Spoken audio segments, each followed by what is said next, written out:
আমাদের সংবিধানের কিছু কিছু বড় দুর্বলতা আছে। যেমন একটা বড় দুর্বলতা হচ্ছে প্রধানমন্ত্রীকে একটু বেশি ক্ষমতাশালী করা হয়েছে। স্বৈরাচারী সরকার বা স্বৈরতন্ত্রের উত্থানের পেছনে সংবিধান কি এককভাবে দায়ী ছিল? সংবিধান এককভাবে নয়, কোনোভাবেই দায়ী ছিল না। এখনো যে সংস্কার নিয়ে এত আপনার ইম্পোজ করার একটা মেন্টালিটি থাকছে, তাহলে এটাও ফাইনালি কি ব্যাকফায়ার করতে পারে? এটা ব্যাকফায়ার করবে। সংস্কার বিষয়টা চাপিয়ে দেওয়ার বিষয় নয়, সংস্কারটা হতে হবে নিচ থেকে উপরে।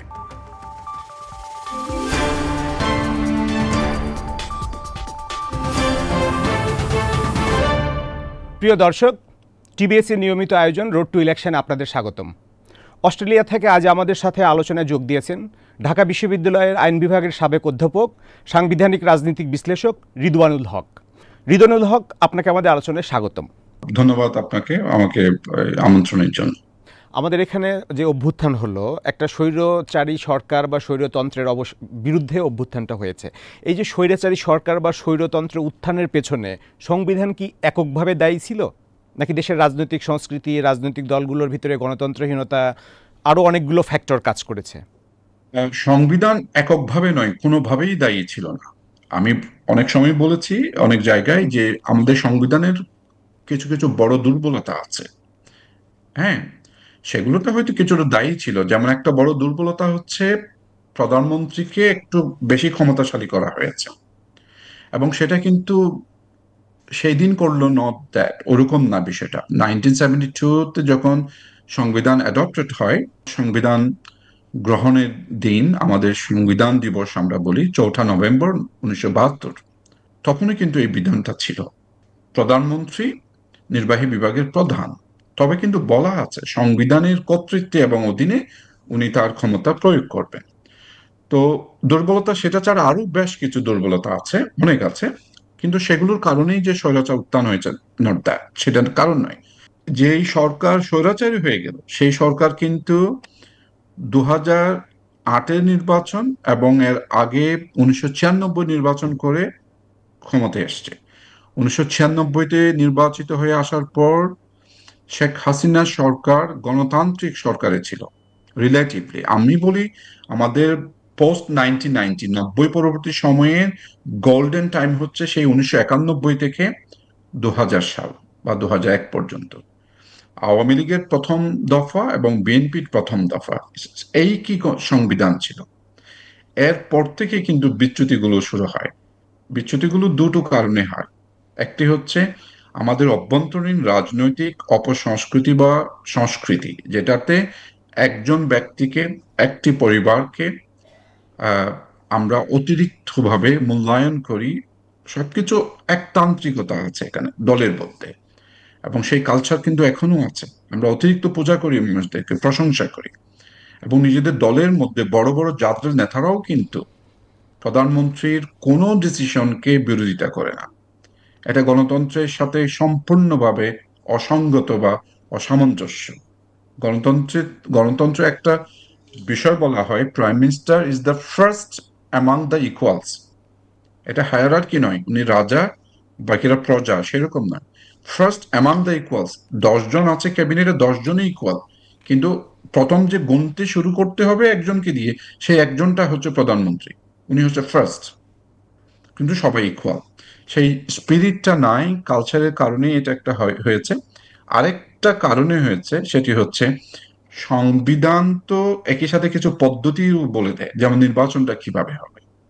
সেটা সংবিধান বিভিন্নভাবে সংশোধন করার মাধ্যমে আমরা এমন একটা ব্যবস্থা ক্রিয়েট করেছি ক্ষমতাসীন দলেরা, যেন আমরা নির্বাচনের সুবিধা নিতে পারি। হ্যাঁ, নির্বাচনের সুবিধার মাধ্যমে আস্তে আস্তে আমি অটোক্রেটিক হয়ে যাচ্ছি, আমি ক্ষমতাকে দীর্ঘায়িত করছি। খুব সংক্ষেপে দ্রুত করে যদি আমি বলি, যেমন চতুর্দশ বা 14th অ্যামেন্ডমেন্ট, এটা বিএনপির আমলে করা, আহ মদুদ আহমেদ সাহেব তখন আইনমন্ত্রী ছিলেন, তখন করা, যে বিচারপতিদের বয়সটা বাড়িয়ে দেয়া হয়েছে, এবং সেই সুযোগটা সেই সময়ে সিটিং যারা বিচারপতি ছিলেন সুপ্রিম কোর্টে তারাও পেয়েছেন। সেই কারণে তদানীন্তন প্রধান বিচারপতি কে এম হাসানকে বিএনপি মাথায় রেখেছিল যে তত্ত্বাবধায়ক সরকারের প্রধান হবে অটোমেটিক্যালি, সর্বশেষ অবসরপ্রাপ্ত প্রধান বিচারপতি হিসাবে। সেটা হওয়ার জন্য আগে থেকে আমি সংবিধানটা সংশোধন করলাম। এরপর থেকে সমস্ত গন্ডগোল বা এবং সেটার পরিণতি যেটা সমস্যা বলা হয় শুরু। পরিণতি 111। আজকে আমরা আজকে সেই যে শুরু হলো, যেটাকে আমরা অ্যাবিউসিভ কনস্টিটিউশনাল অ্যামেন্ডমেন্ট বলি, হ্যাঁ, অপব্যবহারমূলক সংবিধান সংশোধন, যেটা সংবিধানের বিধানটাকে বাজেভাবে আমরা ব্যবহার করছি। কথা ছিল যে আমরা সংবিধানের উন্নয়নের জন্য, একটা জাতির অগ্রযাত্রার জন্য সংবিধান সংশোধন করব, সেটা না করে আমরা আমার হীন স্বার্থ, যে কোনো রাজনৈতিক দল সংবিধান সংশোধন করে স্বার্থের জন্য, কিন্তু সেই স্বার্থটা যদি আমার হীন স্বার্থ হয়, আমাকেই ক্ষমতায় থাকতে হবে, নির্বাচনটাকে কলুষিত করতে হবে, তাহলে এই সমস্যা। এই সব কিছু মিলিয়ে এই বিগত 15 বছরের যে সরকার ছিল, ওনারা সংবিধানও সংশোধন করেছে ক্ষমতায় থাকার জন্য, স্বৈরাচারী হওয়ার জন্য, আবার কালচারটাকেও ধ্বংস করেছে, দুটো করেছে। তো নতুন কালচার যদি গড়ে না ওঠে, রাজনৈতিক দলগুলোর ভিতরে যদি আসলে গণতন্ত্রের চর্চা না হয়, যদি ব্যক্তি পূজাই থেকে যায়, তাহলে সংবিধান এখন সংশোধন করে সব ভালো ভালো কথা যদি আমরা সংবিধানের ভিতরে আরও সংযোজন করি, তাহলেই কি আমাদের এখানে গণতন্ত্র বিকশিত হবে? ভবিষ্যতে আর কোনো স্বৈরাচারের উত্থান হবে না, এরকম কোনো গ্যারান্টি আছে? না, ওরকম কোনো গ্যারান্টি নেই। আমাদের ইতিহাস বলছে আমরা এখনো সেই পরিবার প্রথা বা পরিবার তান্ত্রিকতায় বিশ্বাস করি, ব্যক্তিতান্ত্রিকতায় বিশ্বাস করি। আমাদের কোনো দলের মধ্যেই গণতন্ত্র নেই। আপনি যেমন আহ, এখন যে দলগুলোর প্রধান যারা আছেন, তাদের যে ইতিহাস যদি আপনি দেখেন, সে কবে থেকেই প্রধান। সম্প্রতি তো আপনার জামাতের প্রধানও আরো 3 বছরের জন্য প্রধান হিসেবে নির্বাচিত হলেন। হ্যাঁ, ওনার তো একটা বয়স হয়েছে। হ্যাঁ, হয়তো উনি খুবই বিজ্ঞ মানুষ, দলের জন্য দলই চেয়েছে। আমি এটাকে এক্সাম্পল হিসেবে দেখাচ্ছি না, কিন্তু সব দলেই যদি আপনি নেন, যেমন বিএনপির প্রধানও অনেকদিন ধরে প্রধান। তো আমাদের আসলে কালচারের যে পরিবর্তন হবে সংস্কৃতির, সেটা লক্ষণটা আমরা দেখছি না। একটা সুযোগ সৃষ্টি হয়েছিল গত বছরের জুলাই বিপ্লবের পরে, এবং নতুন যে একটা রাজনৈতিক দল গঠিত হতে যাচ্ছে, এনসিপি, ওনারাও কিন্তু এই পরিবর্তনগুলোর কথাই বলছে, যে আমরা এই ব্যক্তি পূজা বা ব্যক্তিতান্ত্রিক দল, এগুলোতে আমরা থাকবো না, আমরা সরে আসব। তো এটা একটা আশার আলো বা আশার বাণী, এবং অন্যান্য দলগুলোকে কিন্তু আগিয়ে আসতে হবে ওই যে সংস্কার বা নিজেদের সংস্কারের জন্য, বা গণতান্ত্রিক মানসিকতাটা ধারণ করার জন্য। যেমন 2007 সেটা সালে যখন জরুরি অবস্থা জারি হলো, আপনার মনে আছে? জরুরি অবস্থা জারির পরে ওই সময়ের সরকার আপনার রাজনৈতিক দলগুলোর ভিতরে সংস্কার আনার জন্য, যেটা -2 ফর্মুলা বলা হয়ে থাকে, -2 ফর্মুলা ইন্ট্রোডিউস করার চেষ্টা করেছিল। এবং ওই সময় বিএনপির তো একটা স্প্লিটই হয়ে গেল, নতুন একটা বিএনপি গঠিত হয়েছে। আওয়ামী লীগের উপরেও বিভিন্নভাবে চাপ সৃষ্টি করা হয়েছিল। ওই সময়ে শেখ হাসিনা এবং খালেদা জিয়াকে দুর্নীতির মামলায় আপনার কারাবন্দিও করা হয়। বাট শেষ পর্যন্ত কিন্তু আপনার তখন অভিযোগ ছিল এটাই, দলগুলোর ভিতরে গণতন্ত্র নাই, কিন্তু ইম্পোজ করে দেওয়ার ফলে সেটা শেষে ব্যাকফায়ার করে। তাহলে এখনও যে সংস্কার নিয়ে এত আপনার ইম্পোজ করার একটা মেন্টালিটি থাকছে, তাহলে এটাও ফাইনালি কি ব্যাকফায়ার করতে পারে? এটা এটা ব্যাকফায়ার করবে, এবং আমি আপনার সাথে সম্পূর্ণ একমত। এবং এমনিই বলছি না, আমরা কিন্তু একই ধরনের চিন্তা করছি। আমি বিভিন্ন জায়গায় লিখেছি সম্প্রতি, যে সংস্কার বিষয়টা চাপিয়ে দেওয়ার বিষয় নয়, এটা উপর থেকে নিচে চাপিয়ে দেওয়ার বিষয় নয়। সংস্কারটা হতে হবে নিচ থেকে উপরে, বটম টু আপ। এবং সংবিধান, একটা দেশের সংবিধানটা তখনই ভালো সংবিধান যখন রাজনীতিকরা সেই সংবিধানটাকে মান্য করবে, রাজনৈতিক দলেরা সেই সংবিধানকে সম্মান করবে। তো এই জন্য আমি বলি যে আজকে যে গণভোটের কথা বলা হচ্ছে, সংবিধান সবার কথা বলা হচ্ছে, আমার যদি একটা মেগা বা বড় আকারের রাজনৈতিক ঐকমত্য থাকে, এবং সেটা যদি আমরা সাদা কালো হরফে লিখে রাখি, যে জুলাই চার্টার, ঠিক আছে, আমরা যেগুলো নোট অফ ডিসেন্ট দিয়েছি সেগুলো বাদ দিলাম, ওইগুলো বাদ দিয়ে আমরা তো 5টা বিষয়ে একমত হয়েছি, ওই 5টা বিষয়েই সংস্কার হবে। আপনি যদি এই 5টার বাইরে যান, আমি গ্যারান্টি করে বলতে পারি কোনো সংস্কার হবে না।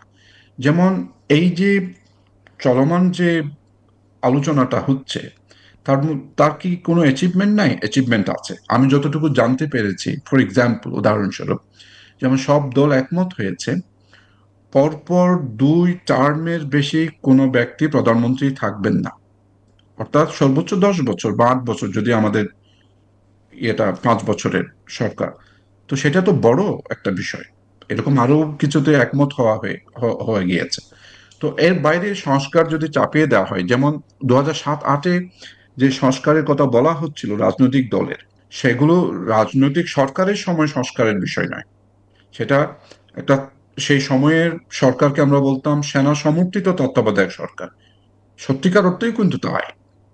এবং সেনাবাহিনী স্ট্র্যাটেজিক কারণে পিছনে ছিল, সহায়তা করেছে সরকারকে, হ্যাঁ, কিন্তু সরাসরি ক্ষমতা গ্রহণ করেনি। তো তাদের চাপিয়ে দেওয়া সংস্কার আলটিমেটলি হয়নি, একটু হয়নি। যেমন, এটা তো আপনি -2 কথা বলেছেন।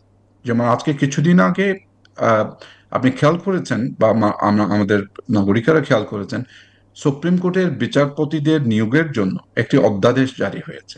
সেই অধ্যাদেশে কি কি গুণাবলী থাকলে একজন আইনজীবী এবং একজন বিচারক আহ, সুপ্রিম কোর্টের বিচারক হতে পারবেন তার একটা পদ্ধতি বলা আছে, কিভাবে নিয়োগ দেবে তার একটা পদ্ধতি বলা আছে। সেই একই অধ্যাদেশটা সেই 2007-08-এর সময়, তখনকার তত্ত্বাবধায়ক সরকারের সময় তৈরি করা হয়েছিল। এটা চাপিয়ে দেয়া সংস্কার।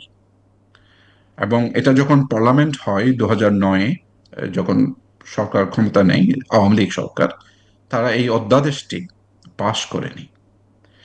এবং এই আজকে যে অধ্যাদেশটা আসছে, সেটাও যে কি হাল হবে না গ্যারান্টি করে বলা যায় না।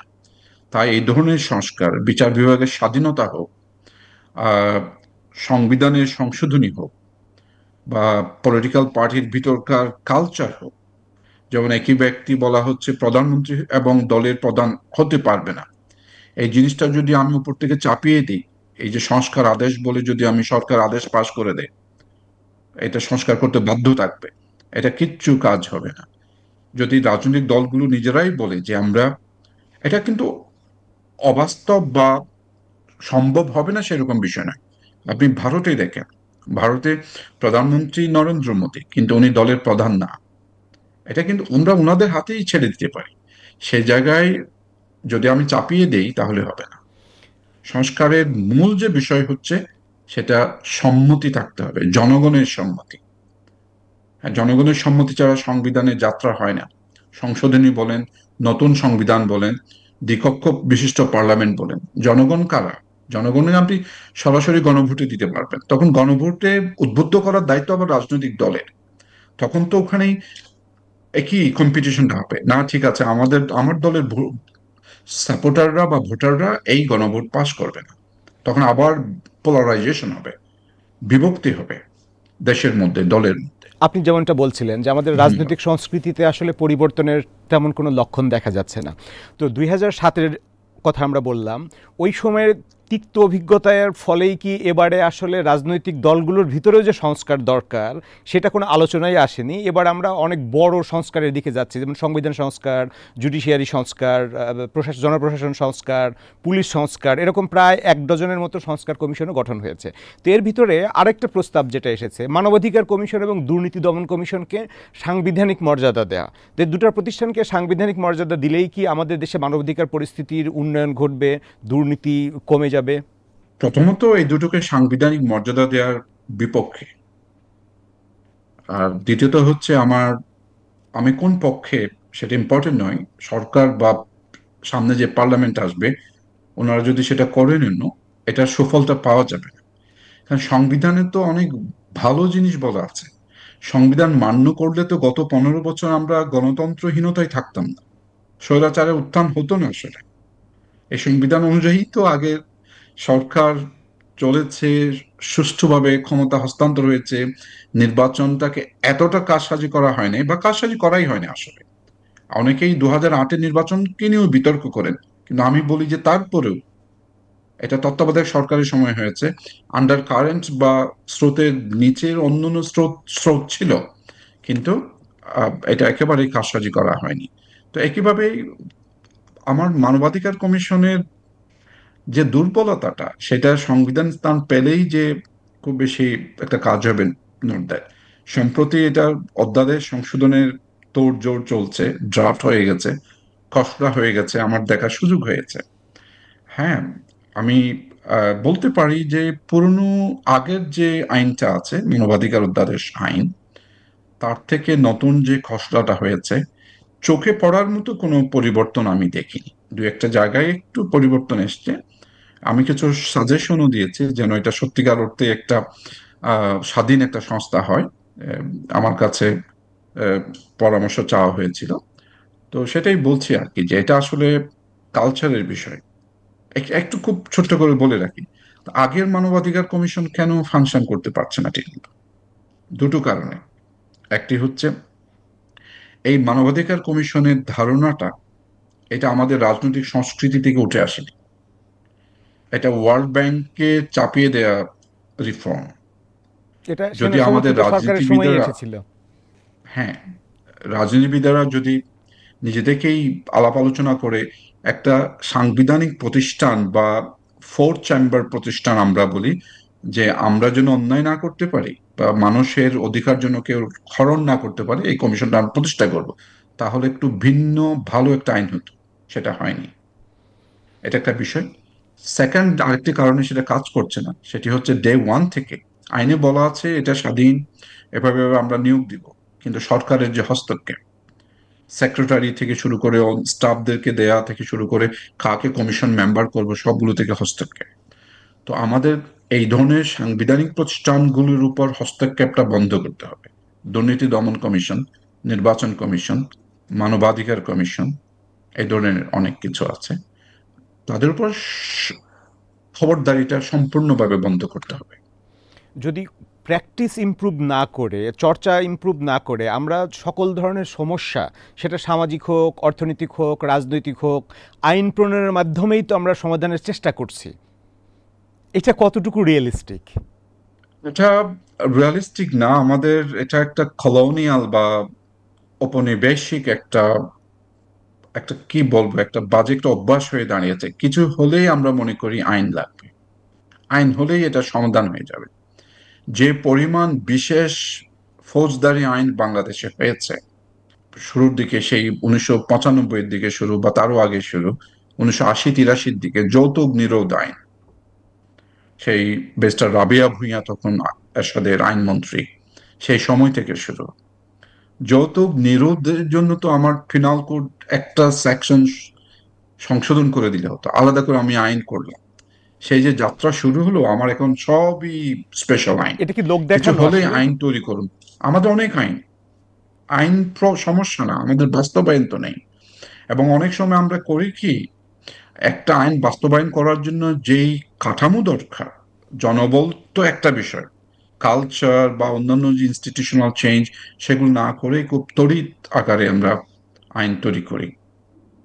তো আইনটা সমাধান নয়, কালচার না হলে আইনটা হবে না।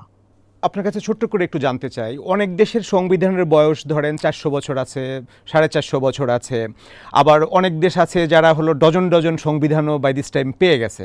এইটার ম্যাজিকটা কি? কোনো সংবিধান এই লংজিভিটি পায়, 300 বছর 400 বছর বেঁচে থাকে, কোনো দেশে আসলে সংবিধান মানে রাষ্ট্রের বয়সের থেকে দেখা যায় যে সংবিধানের অনেকগুলো সংবিধান চলে আসে।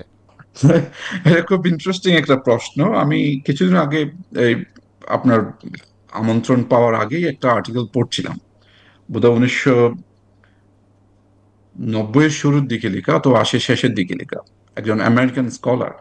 উনি ওনার প্রবন্ধটা শুরু করেছেন, we live in an age of constitution making. আমরা এমন একটা সময়ে বাস করছি যে এটা সংবিধান তৈরির সময়।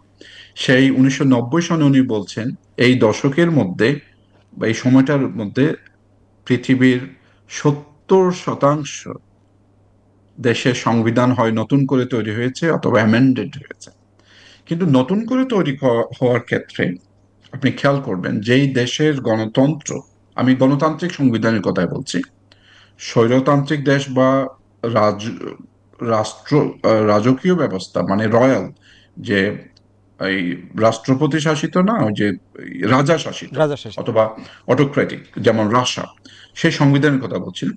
গণতান্ত্রিক সংবিধানের কথাই যদি ধরি, যে সমাজে গণতন্ত্র যত বেশি পাকাপোক্ত, ম্যাচিওর, রাজনৈতিক দলের সংস্কৃতি যতটা বেশি উন্নত, সহনশীল, এবং প্লুরালিস্ট সবাইকে অন্তর্ভুক্ত করে সেই দেশে সংবিধান সংশোধন তত কম লাগে।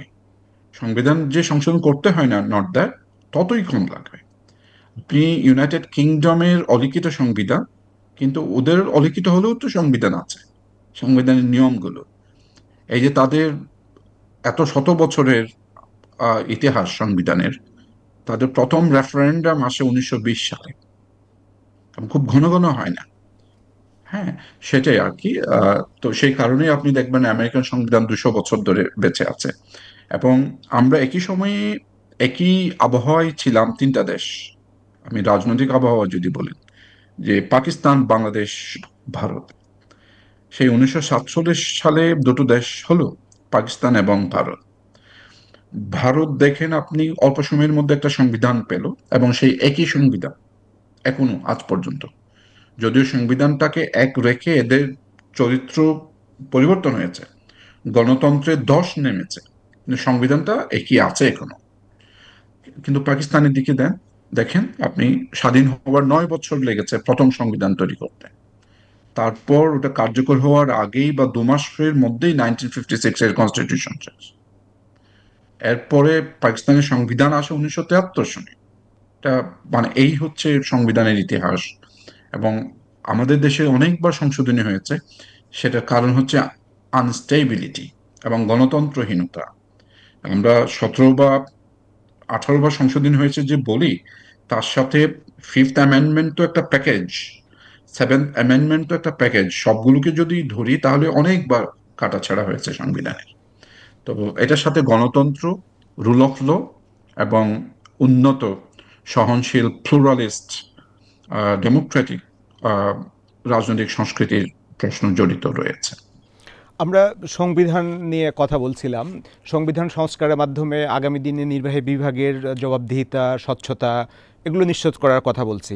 আপনার কাছে ছোট্ট করে জানতে চাইব, বর্তমান যে অন্তর্বর্তীকালীন সরকার আছে, তারা 14-15 মাস হয়ে গেল আছে, এবং সামনে ফেব্রুয়ারিতে যদি নির্বাচন হয় তারপর আরও 3-4 মাস থাকবে। এই সরকারের জবাবদিহিতার জায়গাটা কোথায়? সরকারের জবাবদিহিতার জায়গাটা খুবই ক্ষীণ বা ছোট। কাজের মাধ্যমেই ওনাদের জবাবদিহিতার একটা সুযোগ ছিল, যদি সব কাজ যদি মানুষ সাদরে গ্রহণ করত এবং আনস্টেবিলিটিটা যদি কম হতো, তাহলে আমরা বলতাম যে সরকার খুবই ভালো কাজ করছে। আপনি এখন শেষের দিকে এসে দেখবেন, আমরা সবাই কিন্তু সরকারকে এখনো সাপোর্ট করি, ইন দ্য সেন্স দ্যাট, এই অর্থে যে সরকার একটা গুরু দায়িত্ব কাঁধে নিয়েছে। একটা পরিবর্তনের পরে সরকার দায়িত্ব নিয়েছে এবং আমাদেরকে গণতান্ত্রিক উত্তরণের দিকে নিয়ে যাচ্ছে। তার চ্যালেঞ্জ আছে অনেক, সে কারণে অনেক ব্যর্থতা আছে। কিন্তু কিছু কিছু কাজ দেখে সরকারের মনে হচ্ছে, তারা মনে করেন যে আমরা যেহেতু অনির্বাচিত সরকার, আমরা যেহেতু নির্বাচন করতে যাচ্ছি এবং সেই নির্বাচনে আমরা কেউ প্রতিদ্বন্দ্বিতা করব না, তো আমাদের দায়িত্ব শেষ। সেটা হলে খুবই খারাপ। আপনার দায়বদ্ধতা কিন্তু জনগণের প্রতি, আপনার দায়বদ্ধতা কিন্তু সংবিধানের প্রতি, আপনার দায়বদ্ধতা কিন্তু আইনের প্রতি। আমরা যেহেতু আপনারা অনির্বাচিত সরকার, ইন দ্য সেন্স দ্যাট যে নির্বাচনের মাধ্যমে আসেননি, তাহলে আপনাদেরকে দায়বদ্ধ করার সুযোগ আমার পার্লামেন্টও নেই, আবার আগামী নির্বাচনও নেই। আমরা অন্যান্য সরকারকে কিভাবে দায়বদ্ধ করি? পার্লামেন্টের মাধ্যমে, বিচার বিভাগের মাধ্যমে ব্যালটের মাধ্যমে। এবং নির্বাচনের মাধ্যমে। হ্যাঁ, সেই মাধ্যমটা আমার কাছে নাই।